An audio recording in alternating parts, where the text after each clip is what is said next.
कैसे हो मेरे दोस्त? चैप्टर नंबर 1 कैसा लगा तुमने बता दिया कमेंट में। अरे मुझे इतने सारे कमेंट्स मिले हैं ना केमिकल रिएक्शन और इक्वेशंस के लिए कि मैं क्या बताऊं। थैंक यू मेरे भाई, थैंक यू। बहन भी हो सकती हो।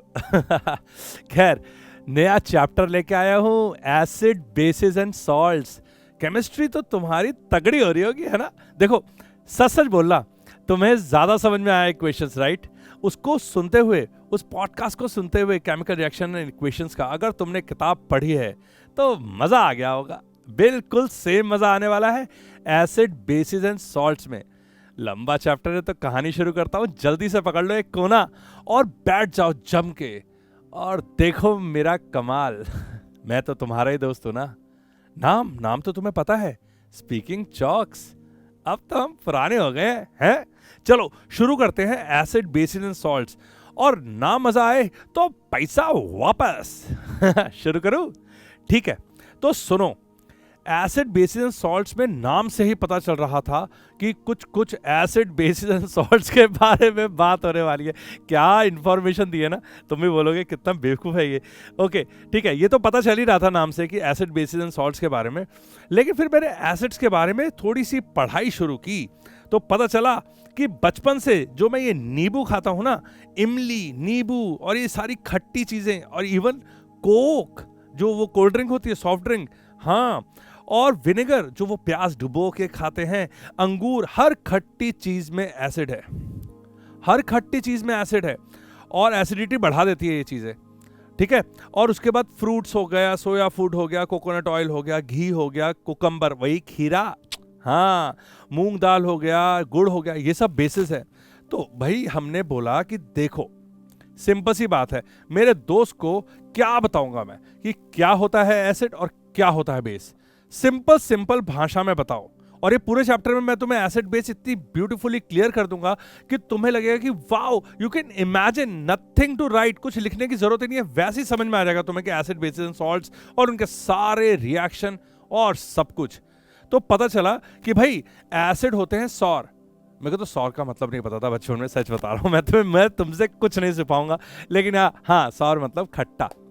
ओके, तो एसिड्स होते हैं खट्टे। ये नहीं कि अब तुम टेस्ट कर करके देखो कि हाँ ये खट्टा, हाँ ये एसिड है, ऐसा नहीं करना है। एसिड खट्टे होते हैं और बेसिस बिटर होते हैं। तो बिटर मतलब वॉशिंग सोडा, सोप कभी कभी मुंह में चलाता है ऐसा, वैसा हो जाता है ना, वो बेस है, ठीक है? छोड़ो, कलर पे छोड़ो, कलर कह रहा हूं, ये टेस्ट पे छोड़ो। हम एसिड और बेस को टेस्ट कैसे करते हैं? हमें एक एसिड दे दिया, अब हमें टेस्ट करना है उसका। तो टेस्ट हम करते हैं दो तरीके से। अरे ध्यान से सुनो, 2 मिनट में हम बिल्कुल मेन फ्रेम में आने वाले हैं चैप्टर के। पहले बड़ा ही बेसिक सा बता रहा हूं तुम्हें कि एसिड आपके सामने है तो उसे टेस्ट कैसे करते हैं। टेस्ट करने के लिए 2 तरह के क्या बोलूं मैं, इंडिकेटर मतलब जो इंडिकेट कर दे। एक तो वो जो कलर से चलता है ना? अब आंखें दिए भगवान ने, देख लेंगे भाई कलर चेंज हुआ है, ये एसिड है, ये बेस है। तो सबसे नॉर्मल वाला यूज करते हैं लिटमस। लिटमस पता क्या होता है? पर्पल कलर की एक डाई है। पर्पल मतलब वो बैंगन वाला कलर, हाँ, पर्पल कलर की डाई है। लीचन प्लांट कोई होता है, उससे मिलती है। खुद तो होती है न्यूट्रल, ठीक है? न्यूट्रल होती है मतलब ना एसिडिक होती है ना बेसिक होती है। लेकिन अगर एसिड में मिला दी जाए या एसिड इसमें मिला दिया जाए तो रेड हो जाती है। रेड खतरनाक, खतरा।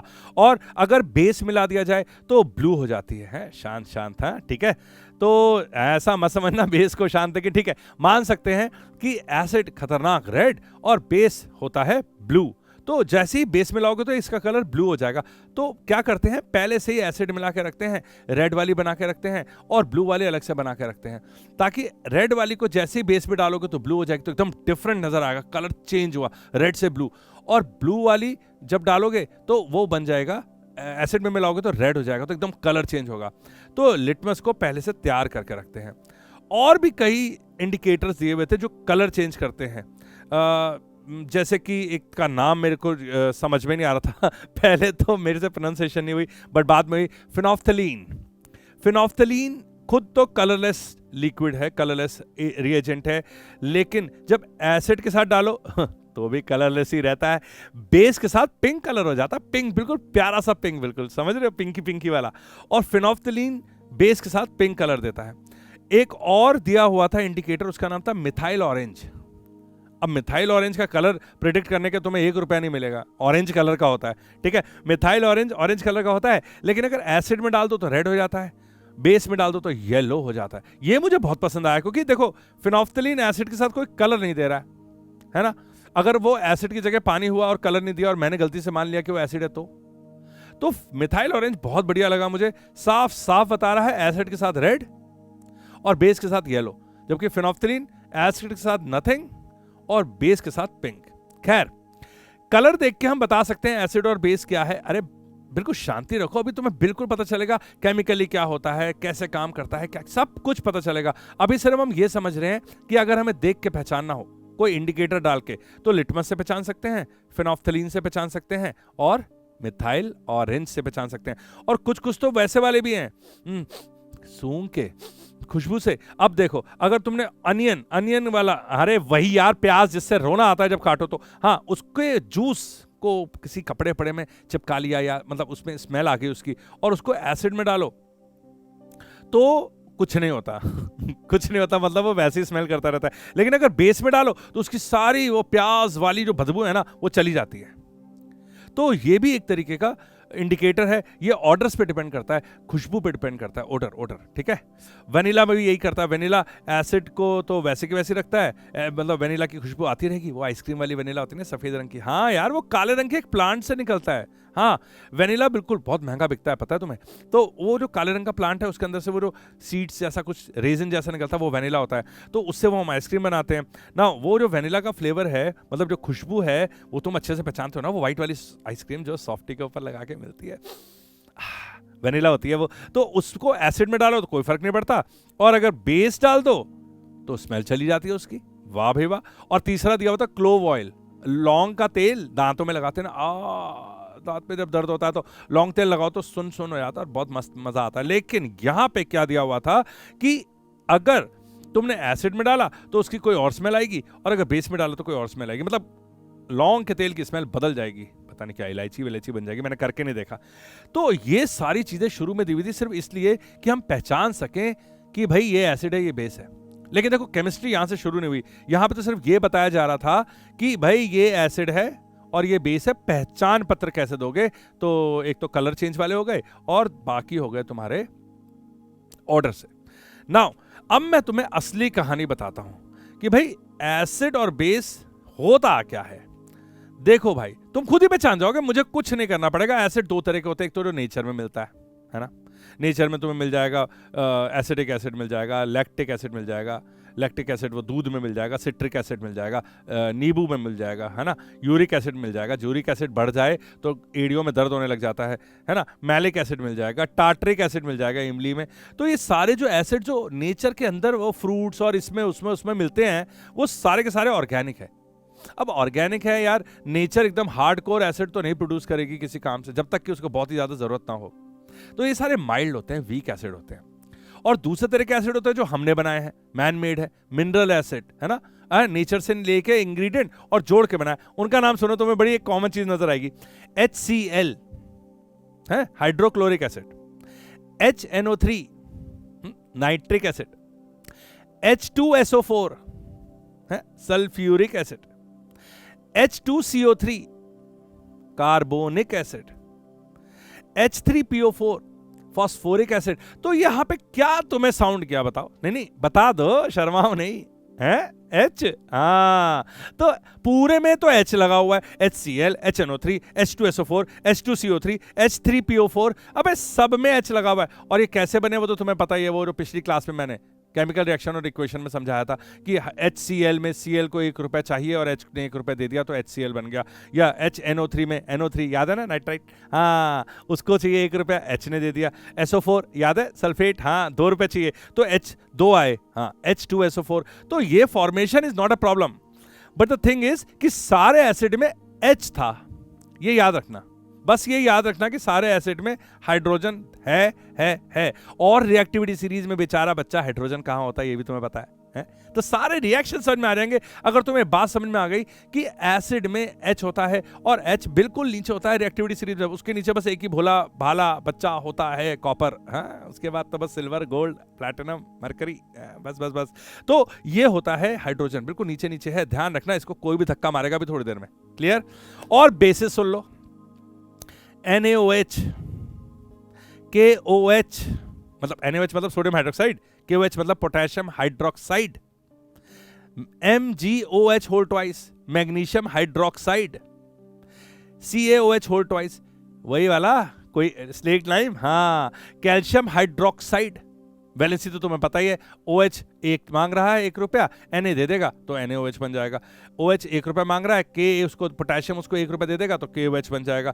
OH ₹1 मांग रहा है लेकिन मैग्नीशियम ₹2 देना चाहता है तो MgOH होल ट्वाइस बन जाएगा, 2 को बुला के ₹1 दे देगा। तो इसी तरीके से कैल्शियम हाइड्रोक्साइड भी बनता है। तो हमने देखा कि जो भी एसिड थे उसमें H था और जितने भी बेसिस थे उसमें OH था। तो हमने सोचा, हाँ सोचता हूँ यार मैं, तुम्हारे लिए मैं बहुत कुछ सोचता हूँ, तो मैंने सोचा कि OH ये बेस है क्या। मेरे को बेसिस में 2 चीजें नजर आई, एक तो मेटल हर जगह नजर आया, सोडियम, पोटेशियम, मैग्नीशियम, कैल्शियम, है ना। तो पता चला कि भाई मेटल ऑक्साइड्स, हाँ मेटल को ऑक्सीजन से रिएक्ट करा दो तो बनेगा मेटल ऑक्साइड, और उसको फिर पानी में किस तरीके से घोल दो, है घोल दो, इलेक्ट्रिसिटी से कर दो, जो मर्जी करो। तो जो मेटल ऑक्साइड्स होते हैं पानी में डिसॉल्व हो जाते हैं, उनको अल्कली बोलते हैं, वो बेसिस बन जाते हैं। तो मेटल ऑक्साइड पानी में अगर डालो तो ये हाइड्रोक्साइड बना लेता है और ये हमारा बेस है। तो बेस बेसिकली वो है जो मेटल ऑक्साइड से बना है, मतलब मेटल जरूर होगा बेस में, ठीक है, और आगे OH लगा होगा। और एसिड है जो कि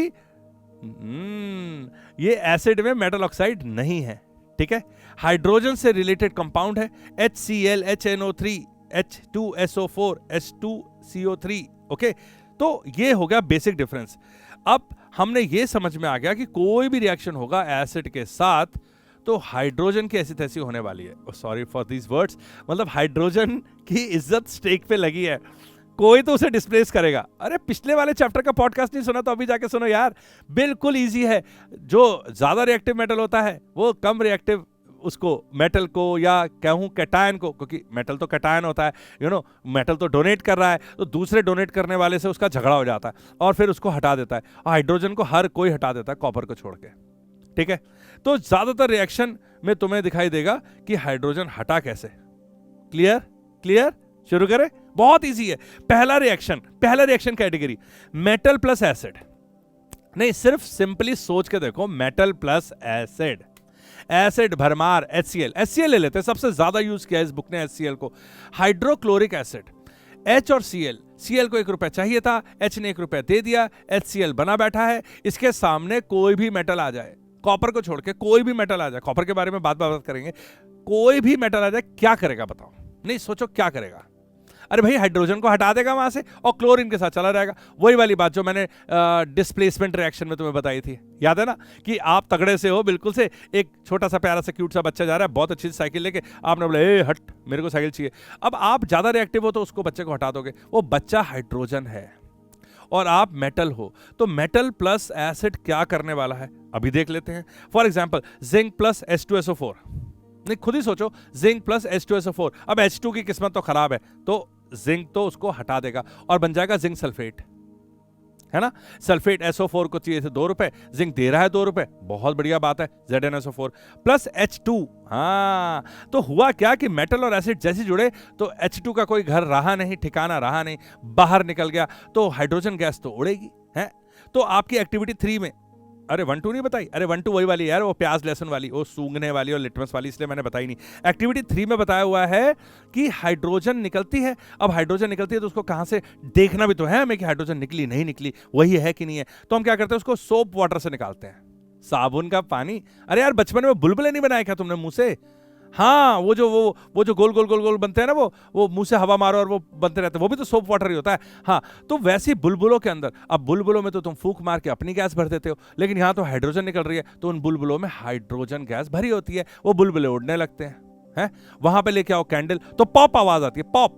अरे भाई पॉप क्यों नहीं आएगी, हाइड्रोजन बहुत ही ज्यादा कैलोरीफिक वैल्यू है यार, 200 किलो जूल्स पर ग्राम। हाँ, अपना ब्यूटेन जो घर में आता है ना, वो जो एलपीजी का सिलेंडर, वो होती है 55 किलो जूल, 4 गुना ज्यादा है उसमें एनर्जी। तो थोड़ी सी भी हाइड्रोजन होगी तो जलेगी कम, फूटेगी ज्यादा, तो इसलिए थोड़ी सी हाइड्रोजन भी पॉप साउंड के साथ फटती है। तो मेटल और एसिड मिलाओगे तो ऑब्वियसली बन जाएगा मेटल सॉल्ट है, ZnSO4। ये सॉल्ट ही तो है, सल्फेट्स है, मेटल सॉल्ट बन जाएगा और हाइड्रोजन गैस रिलीज हो जाएगी। ठीक है, अब मजे की बात है कि मेटल को बेस के साथ रिएक्ट करें तो क्या होगा, है कि नहीं। मेटल प्लस एसिड तो सर में आया, वहां तो उसने मेटल ने हाइड्रोजन को हटा दिया। भाई यहां बेस में तो खुद एक मेटल बैठा हुआ है, तो फिर रिएक्शन दिया था कि भाई NaOH प्लस Zn है ना, सोडियम हाइड्रोक्साइड और जिंक का, तो यहां बनाया Na2ZnO3। बड़ा डिफिकल्ट सा वो था फॉर्मूला, मैं सच बताऊं, Na2ZnO3, सोडियम जिंकेट बोला इसको, और लेकिन यहां पे भी हाइड्रोजन निकली। तो मैंने ये बोला कि भाई ये कैसे हो गया, जिंक ने सोडियम को कैसे हटा दिया। भाई बेस के साथ तो अगर मेटल होता तो बात, सॉरी एसिड के साथ मेटल होता तो ठीक था, बट बेस के साथ मेटल, तो पता चला ये रिएक्शन, ध्यान से सुनना, base plus metal, acid plus metal तो ठीक है, एसिड और मेटल हुआ, मेटल ने हाइड्रोजन को निकाल दिया, बट अगर एसिड की जगह बेस होता और सामने मेटल आ जाए तो सिर्फ जिंक और एल्यूमिनियम ऐसा बिहेव कर सकते हैं। हाँ, जिंक और एल्यूमिनियम ही ऐसा बिहेव कर सकते हैं, एम्फोटेरिक बोलते हैं इनको। तो इसलिए जिंक और एल्यूमिनियम के साथ ही 2 रिएक्शन आपको ढूंढने को मिलेगा जब बेस के साथ वो हाइड्रोजन रिलीज करता है, ओके, वरना नो रिएक्शन हो जाएगा। ठीक है, तो यहां पे भी हाइड्रोजन रिलीज हुई और हमने पॉप साउंड के साथ उसको पकड़ लिया। तो ये तो था पहला category, metal plus acid will give you salt plus hydrogen. और हाइड्रोजन को कैसे टेस्ट करेंगे, हाँ वही सोप वाटर से निकालेंगे, बुलबुले में कैंडल लगाएंगे, पटक होके फूटेगा और पता चल जाएगा कि ये हाइड्रोजन गैस थी। उसके बाद दिया हुआ था नंबर 2 पे metal carbonates and metal hydrogen carbonate. बिल्कुल घबराने की जरूरत नहीं है, तुम बिल्कुल मत घबराओ, नाम ही डिफिकल्ट होते हैं, मैं हूं ना तुम्हारे साथ, तुम्हारा दोस्त स्पीकिंग चॉक्स, यूं समझा दूंगा तुम्हें सब कुछ। ठीक है, मेटल कार्बोनेट, कार्बोनेट यार, कार्बोनेट मतलब कोई ना कोई सॉल्ट है, ये कहीं से आया है, कार्बोनिक एसिड वगैरह कहीं से ही CO3 पकड़ के लेके आए हैं और साथ में उसको किसी बेस से रिएक्ट करा दिया है ना। कहानी जस्ट इमेजिन करो कि ये मेटल कार्बोनेट बना कैसे होगा, ये मेटल आया होगा किसी बेस से, है ना, NaOH KOH वहीं कहीं से आया होगा। ठीक है, और कार्बोनेट कहां से आया होगा, H2CO3 है, कहीं से कार्बोनिक एसिड वगैरह से आया होगा। ठीक है, तो वहां से ये कार्बोनेट वाले मेटल के साथ जुड़ गए। अभी इसकी फॉर्मेशन में मत जाओ, लेकिन मैं तुम्हारा डर खत्म कर रहा हूं कि सोडियम कार्बोनेट को ऐसे तोपची नहीं है, और वैसे भी सोडियम कार्बोनेट कुछ नहीं होता, वॉशिंग सोडा होता है यार, धोने के लिए काम आता है घर में, है धो दो इस सारे को, सॉरी धो दो इसको, I am so sorry for my poor language. Okay, so Na2CO3 ये है आपका सोडियम कार्बोनेट, Na2CO3। अब इसको एसिड में मिलाओ, होना कुछ नहीं है यार, Na2CO3 को मिलाओ या किसी को भी मिलाओ, ये जो Na है ना, ये मेटल है ना, ये हाइड्रोजन को जीने नहीं देगा, सिंपल सी बात है। तो Na2CO3 में जैसे ही HCl डाला, सोडियम ने उसका Cl छीन लिया, ये साइकिल छिनेगी ही छिनेगी। ये एक बहुत ही प्यारा सा बच्चा है हाइड्रोजन, उसके हाथ में एक बहुत ही सुंदर बिल्कुल 16 गियर वाली साइकिल है, अरे जो आसपास से निकलता छीन के भाग जाता उससे। ठीक है, तो Na2CO3 और 2HCl मिला तो बना 2NaCl। ठीक है, Cl तो गई और H को मिल गया, अब H अकेला नहीं था, वहां से ऑक्सीजन वगैरह भी थी, तो H2O बन गया, मतलब पानी बन गया, और CO2 बन गया। तो अब यहां पे बस पहले की तरह नहीं हुआ, जैसे मेटल और एसिड में मिलाया था तो सॉल्ट और हाइड्रोजन बन गई थी, यहां पे क्या हुआ कि भाई सॉल्ट तो बना लेकिन साथ में वाटर और CO2 भी बन गया। ठीक है, क्लियर, यही डिफरेंस है, वाटर और CO2 बन गया। भाई वहां पे तो सिर्फ अकेला मेटल था ना, यहां पे मेटल कार्बोनेट है ना। ठीक है, और दूसरा था मेटल हाइड्रोजन कार्बोनेट, अरे कुछ भी डिफरेंट नहीं है, Na2CO3 जो होता है ना वो NaHCO3 से बना होता है, वो मैं तुम्हें थोड़ी देर में बताऊंगा, लेकिन NaHCO3 मतलब मेटल हाइड्रोजन कार्बोनेट, मतलब sodium hydrogen carbonate, sorry sodium hydrogen carbonate. अरे बेकिंग सोडा होता है यार, केक में डालते हैं, हाँ, और उसमें छोले भटूरे में भी डाल देते हैं, वो फ्लफी करने के लिए भटूरा फुस फुस होता है ना, खाने में बड़ा मजा आता है, बट ऑयली होता है यार, बड़ा सेहत के लिए। छोटे खाने की बातें नहीं करेंगे। बेकिंग सोडा NaHCO3, इसमें मिलाया HCl, होना वही था, कुछ नहीं होना था, यहां का सोडियम उस HCl में से H को लात मारेगा और बना देगा NaCl, और बाकी बची हुई चीज वही वाटर, H2O और CO2। और ये जो CO2 निकली है, अब हम इसे टेस्ट करेंगे, हैं? देखना जरूरी है कि CO2 निकली है कि नहीं निकली, कहीं हाइड्रोजन तो नहीं निकल गई। पिछली बार हाइड्रोजन निकली थी ना, तो हाइड्रोजन तो नहीं निकली। और इसका टेस्ट वही है, वही slaked lime CaOH whole twice, याद है ना? उसमें डालो ये क्या कहते हैं CO2, और ये जो जैसे CO2 डालोगे तो कैल्शियम कार्बोनेट बन जाएगा। याद है ना वो रिएक्शन, पिछले पॉडकास्ट में बताया था। हाँ, CaOH होल ट्वाइस और CO2 और CaCO3 PPT बन जाएगा, तो लाइम वाटर टन्स मिल्की, है ना? ये जो दाने दाने आ जाएंगे, इसकी वजह से लाइम वाटर थोड़ा सा मिल्की मिल्की सा हो जाएगा, व्हाइट व्हाइट सा हो जाएगा, तो कैल्शियम कार्बोनेट की वजह से, ठीक है, plus H2O। Now calcium carbonate जो बना है इसमें, अब कैल्शियम कार्बोनेट क्या हो गया? मेटल कार्बोनेट हो गया, राइट? कैल्शियम कार्बोनेट, एक और एग्जांपल लिया है यहाँ पे मेटल कार्बोनेट का, कैल्शियम कार्बोनेट। घबराओ मत यार, कैल्शियम आया होगा किसी बेस से, कैल्शियम हाइड्रोक्साइड वगैरह से, कार्बोनेट वहीं से आया होगा कार्बोनिक एसिड से, H2CO3, रिएक्ट करा के ये सॉल्ट बना होगा। बिल्कुल डरा मत करो इन सॉल्ट से। सल्फेट्स होते हैं, नाइट्रेट्स होते हैं, क्लोराइड्स होते हैं, ये कार्बोनेट्स होते हैं, ये सब मैं बताऊंगा तुम्हें यार, बहुत बहुत बहुत ईजी है। मैं तो तुम्हें साथ साथ बता रहा हूँ कि कैल्शियम कार्बोनेट से डरने की जरूरत नहीं, एक सॉल्ट है सिंपल सा यार। CO3 कहीं से आया होगा कार्बोनिक एसिड से, और कैल्शियम आया होगा कहीं से बेस से, क्योंकि बेस में मेटल होता है, ठीक है? तो कैल्शियम कार्बोनेट को रिएक्ट कराया इन्होंने H2O और CO2 के साथ। तो मैंने बोला इसमें एसिड कहाँ है? ऊपर तो टाइटल लिखा था metal carbonate and metal hydrogen carbonate with acid, यहां पे एसिड तो दिखाई दिया नहीं, कैल्शियम कार्बोनेट तो दिख गया, प्लस CO2, तो CO2 ध्यान में देखा तो भैया ये CO2 एसिडिक होती है नेचर में। हाँ, ये CO2 एसिडिक है, ये नॉन मेटालिक ऑक्साइड है, नॉन मेटालिक ऑक्साइड, कार्बन का ऑक्साइड है ना, नॉन मेटालिक है। अगर ये मेटालिक ऑक्साइड होता तो वो बन जाता NaO और फिर NaOH। हाँ, तो यहां से बहुत डिफरेंशिएट हुआ कि जो बेसिस होते हैं वो होते हैं मेटल ऑक्साइड से बने हुए, और नॉन मेटालिक ऑक्साइड होगा तो वो एसिडिक हो जाएगा। जैसे कि CO2 को पानी में मिला दो तो हमारी कोको कोला बन जाती है यार, है? अरे यार वो एसिडिक होती है, ओहो, तभी हमारे दांतों के एनामल खराब कर देती है पूरा, है? पेट की लाइनिंग भी खराब करती है, नहीं पीना चाहिए, बिल्कुल बेकार चीज है हेल्थ के लिए, बिल्कुल बेकार, और शुगर अलग से होती है उसमें। तो कैल्शियम कार्बोनेट को जब ये H2 और CO2 में मिलाया तो फिर वही हुआ, इस कैल्शियम ने उससे CO2 से जो भी छीना तो बन गया कैल्शियम हाइड्रोजन कार्बोनेट एक्वस। तो यहां पे भी salt plus CO2 plus water ही बना। तो ये बात तय हो गई कि मेटल कार्बोनेट या मेटल हाइड्रोजन कार्बोनेट जब एसिड के साथ रिएक्ट करेंगे, चाहे वो एसिड HCl जैसा हो, चाहे वो CO2 और वाटर जैसा हो, कार्बोनिक एसिड हो, घूम फिर के सॉल्ट बनेगा और H2O बनेगा और CO2 बनेगा। पिछली बार की तरह हाइड्रोजन रिलीज नहीं होगी। नेक्स्ट था एक्टिविटी 6। मैं एक्टिविटी के हिसाब से बता रहा हूं, आप देख लेना, बिल्कुल मैच हो रहा है आपके एनसीईआरटी बुक के साथ। पढ़ते जाओ, पॉज करते जाओ, समझते जाओ, बस बिंदास, मजा आएगा। एसिड प्लस बेस, ये तो फेवरेट था भाई। चैप्टर का नाम है एसिड बेस एंड सॉल्ट्स। मुझे पता ही था कि एसिड प्लस बेस में सॉल्ट बनेगा, और क्यों ना बने, क्यों ना बने। एक बात बताओ, एसिड क्या होता है? नहीं बोलो ना, एसिड क्या होता है? HCl। बेस क्या होता है? NaOH। अभी Na छोड़ेगा उस H को? नहीं छोड़ेगा ना, तो H को तो हटाएगा, तो NaCl बनेगा, है ना? क्लोराइड वाले सॉल्ट बन गए ना, है? सोडियम क्लोराइड बन गया। अब बचा हुआ उसका H और इसका OH क्या करेगा? पार्टी करने जाएगा और साथ में बना देगा H2O। तो घूम फिर के कुछ तो बहुत ही सिंपल था यहाँ पे, HCl NaOH, NaCl plus water. तो हमेशा जब भी आप एसिड और बेस को जोड़ोगे तो जो एसिड का H है और जो बेस का OH है भैया, वो तो पानी बना लेंगे, बाकी गया भाड़ में। अब बाकी क्या भाड़ में गया? वो क्या कहते हैं, बेस का जो मेटल था, और जो मतलब मेटल मतलब वही कैटायन था प्लस वाला, और जो एसिड का HCl का Cl जो एनायन था माइनस वाला, ये दोनों जुड़ के सॉल्ट बना लेंगे। इसमें कौन सी बड़ी बात है यार? जितने टाइप का सॉल्ट बनाना है बनाते जाओ। HCl की जगह तुम HNO3 ले लो, हाँ, नाइट्रिक एसिड ले लो तो नाइट्रेट सॉल्ट बन जाएगा, सोडियम नाइट्रेट बन जाएगा, है ना?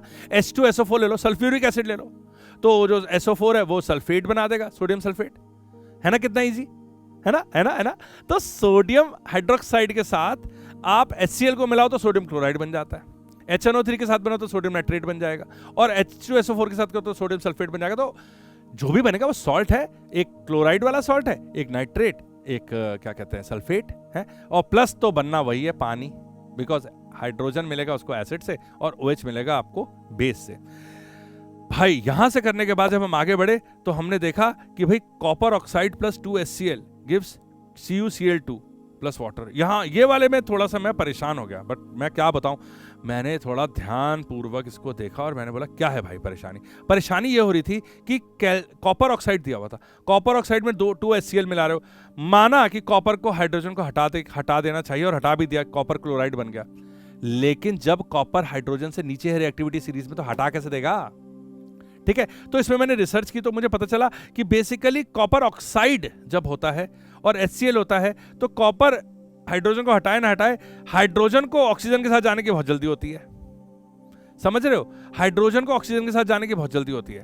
तो जो ये HCl है, इसको ही जब ऑक्सीजन मिल जाती है, जो एसिड है उसी को जब ऑक्सीजन मिल जाती है तो वो H2O + Cl2 बन जाता है। तो कॉपर ऑक्साइड बेचारे को कोई गलती नहीं है, कॉपर ऑक्साइड को जब Cl2 पड़ा मिल जाता है तो कॉपर क्लोराइड बना लेता है। तो सबसे बढ़िया बात यह है कि कॉपर ऑक्साइड + 2 HCl में कॉपर हाइड्रोजन से नीचे होते हुए भी ऐसा लगता है कि उसने हाइड्रोजन को हटा के कॉपर क्लोराइड बना लिया है ना, CuCl2 + H2O। तो ये बात पक्की हो गई कि एसिड प्लस बेस हमेशा सॉल्ट प्लस वाटर बनाएगा, हमेशा सॉल्ट प्लस वाटर बनाएगा, हमेशा सॉल्ट प्लस वाटर बनाएगा। सॉल्ट का नाम रखा जाएगा बेस के मेटल के ऊपर, जैसे कि सोडियम क्लोराइड। सोडियम क्लोराइड, ये सोडियम कहां से आया था? सोडियम हाइड्रोक्साइड से, जो बेस था। हाँ, तो इसका नाम रखा जाएगा उस बेस के नाम के ऊपर, क्लोराइड। ये क्लोराइड कहां से आया? ये एसिड से आया, हाइड्रोक्लोरिक एसिड था ना, HCl, उसका क्लोराइड है ये। ठीक है, तो सॉल्ट का नाम रखा जाएगा दोनों के रिश्ते जोड़ के, है। एक नाम आएगा बेस से, जहां से नाम शुरू होगा, और दूसरा आएगा एसिड से। ठीक है, बस आगे बढ़ गया मैं। और उसके बाद मैंने देखा कि वहां लिखा था non metallic oxide with base. Non metallic oxide, अरे वही बात कर रहा है वो जो ऊपर कार्बन डाइऑक्साइड की बात की थी ना मैंने। हाँ, carbon dioxide non metallic oxide है ना, मेटालिक ऑक्साइड होता तो बेस बना लेता, है ना, NaOH KOH। मेटालिक ऑक्साइड होता तो बेस बना लेता, लेकिन ये नॉन मेटालिक ऑक्साइड था, CO2।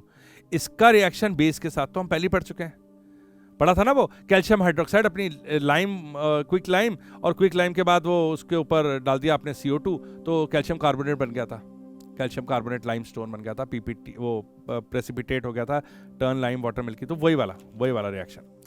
नाउ अब दिमाग में क्वेश्चन उठ रहा था, ऐसा क्यों होता है, ये क्या हो रहा है एसिड में, ऐसा क्या है जो ये सब कर रहा है, वगैरह वगैरह। थोड़ा और डीप में घुसने की बात हुई तो एक बात तो क्लियर थी कि भाई जिसमें हाइड्रोजन है वो सब एसिड है, या मैं बोलूं एसिड में तो कम से कम हाइड्रोजन है भाई। इससे तो आप डिनाई कर ही नहीं सकते, है कि नहीं दोस्त? तुम खुद बताओ, HCl, HNO3, H2SO4, ये क्या है यार, ये क्या है? सब में तो हाइड्रोजन है। तो बात ये आई कि क्या जिसमें हाइड्रोजन होती है वो एसिड होता है? जिस कंपाउंड में हाइड्रोजन होती है वो एसिड होता है? ये वाली बात आके अटक गई। तो ठीक है, आगे हमने देखा कि वहां एक और एक्सपेरिमेंट किया हुआ था भाई, ये दिखाने के लिए कि HCl जो है, अपनी HCl की जो गैस है, मतलब जो एसिड है, अगर हम गैसियस फॉर्म में लें कैसे बनती है? अरे सिंपल है ना, NaCl ले लो और H2SO4 मिला लो। हाँ, कंसंट्रेटेड H2SO4 मिला दो NaCl, सोडियम क्लोराइड, नमक में। ठीक है, तो HCl गैस निकलेगी।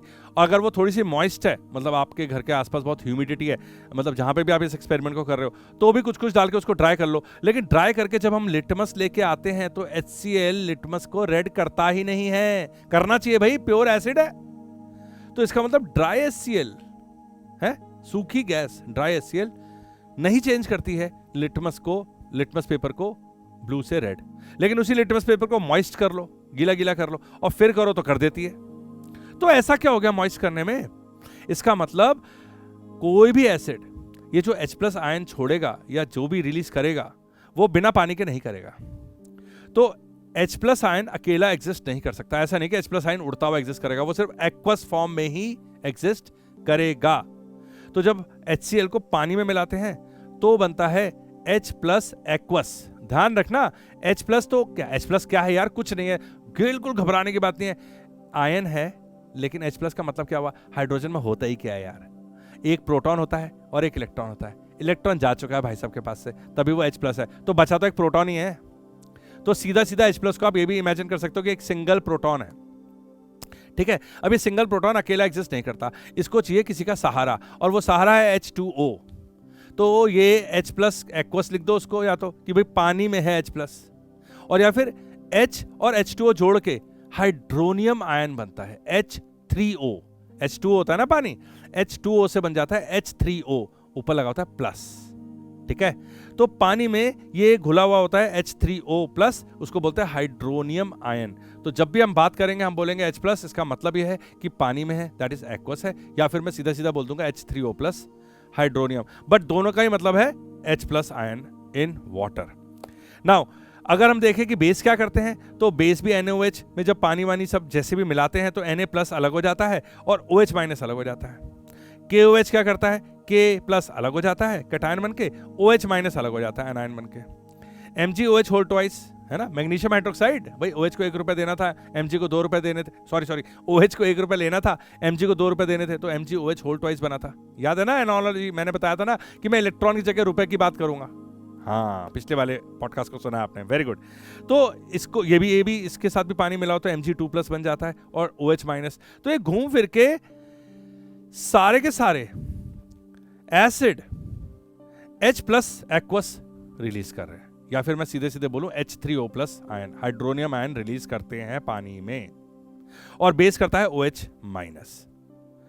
तो बिल्कुल सिंपल सी बात है, कोई भी एसिड होगा तो होगा हाइड्रोजन प्लस समथिंग समथिंग, चाहे क्लोराइड हो, चाहे नाइट्रेट हो, चाहे सल्फेट हो, है ना, हाइड्रोजन, और उधर क्या कहते हैं जो बेस है उसमें होगा मेटल प्लस हाइड्रोक्साइड, OH लगा होगा। तो OH और H तो मिलके वाटर बना लेंगे हमेशा, और मेटल जो था उसके साथ बेस के साथ वो इस एसिड के एनायन के साथ जो माइनस वाला है Cl हो, चाहे NO3 हो, चाहे SO4 हो, इसके साथ मिलकर बना लेगा सॉल्ट।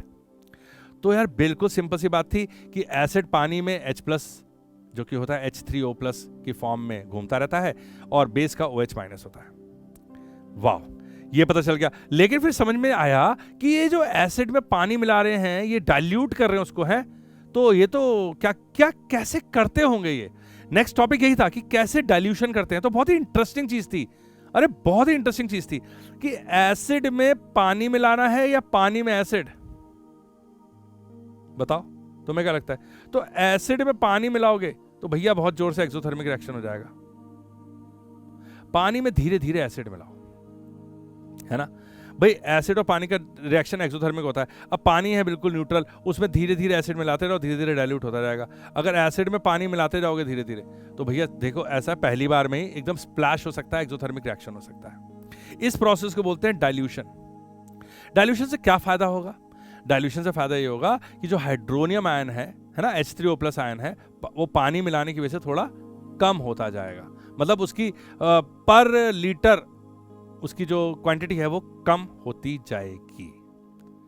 तो यहां से ये पता चला कि कम ज्यादा होने से उसके एसिडिक नेचर में क्या फर्क पड़ेगा। जब सारी की सारी प्रॉपर्टी, सारे के सारे रिएक्शन इस H प्लस आयन की वजह से ही हो रहे हैं, H प्लस एक्वस, या जिसे मैं H3O प्लस हाइड्रोनियम आयन बोल रहा हूं, जब सब कुछ इसी की वजह से हो रहा है और आप डाइल्यूट कर रहे हो उसे, है ना, आप पानी मिला के उसको कम कर रहे हो या पानी में वो मिला के व्हाटएवर इट इज, तो आपका ये हो क्या रहा है यार, ये पता चल रहा है कि वो एसिड या वो सब्सटेंस कितना एसिडिक या कितना बेसिक है भाई। हाँ, नेक्स्ट टॉपिक था पीएच स्केल। तो ये जो पानी मिला रहे हैं ना, मैं आपको इसके बारे में डिटेल में बताता हूं, बड़ी सही स्टोरी है। समझ लो कि ये है पार्ट 1, ठीक है ना, और अब शुरू होने वाला है, इसके बाद शुरू होगा पार्ट 2। ठीक है दोस्तों, तो अगर आप पार्ट 1 में रुक रहे हो तो मेरा नाम याद रखना, मेरा नाम है स्पीकिंग जॉक्स।